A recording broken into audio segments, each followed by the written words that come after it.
Itxausti Eizer taldeko kirol zuzendaria demoraldi berri batekin, estondo klasikoan gaur, eguraldi politarekin eta talde politarekin aurten ere, ez? Bai, hori da, hemen gaude, urteko karrerarik garrantzitsuenetariko baten gaude, etxean, Euskal Herrian, guretzako zita garrantzitsua da. Eta, ondo etorri gara, talde ona daukagu, bloke ona, eta, ondo egiteko esperantzarekin. Aurten talde indartsua duzu, iaz aurrera pauso eman zenuten, Imanolekin, Dani Kabiarekin, aurten pauso iak jarraitzeko asmoa dago, ez? Bai, hori da gure ideia, beste pausutxo bat ematea goraka, nik uste bloke potenteak harri dugula, daukagula ere bai, eta, posi gauz, eta nik uste dut denboraldi ere ondo hasi gara korritu dugun astraketa guztietan, da gaur ere, protagonistak izateko etorri gara. Lan onarekin garaipenak iritsiko dira.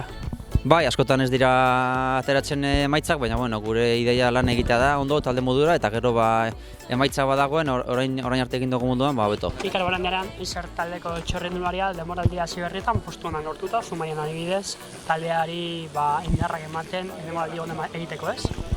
Bai, temporadaren nahiko ondo hasi hau, eta gaur hemen zeze politxein dekoen, ekipoa nahiko fuerte haukau eta holaxe. Txerrendulari indartsuak dituzue, bai Manol, bai Dani, bai Terezu, erakutsi duzu, helburu garrantzitsuak dituzu aurtengo moraldiako, ez? Bai, gaur Imanol gaixo hau eta ez da izan etortzeko zehaik, baina bai, taldea nik uste eta aurten potente haukeula eta karreran bat irazi ikon. Zu pertsonalki sentsazioekin hasi duzuen moraldia? Aurten nahiko ondo hasiet eta esprineko karreran baten oztez egin daikeun da. Dani Kabia, Eizer taldea comienza la temporada, segundo año de aficionados. El año pasado ya demostraste que podías estar muy adelante. Este año tiene que ser el momento de ganar los brazos, de levantar los brazos realmente importantemente. ¿Cómo empiezas la temporada? Yo creo que hemos empezado bastante bien, ¿no? Hemos demostrado que tenemos un buen equipo, estamos trabajando muy bien y yo creo que haciéndolo como estamos haciéndolo, al final la victoria va a llegar. ¿Cómo están las piernas?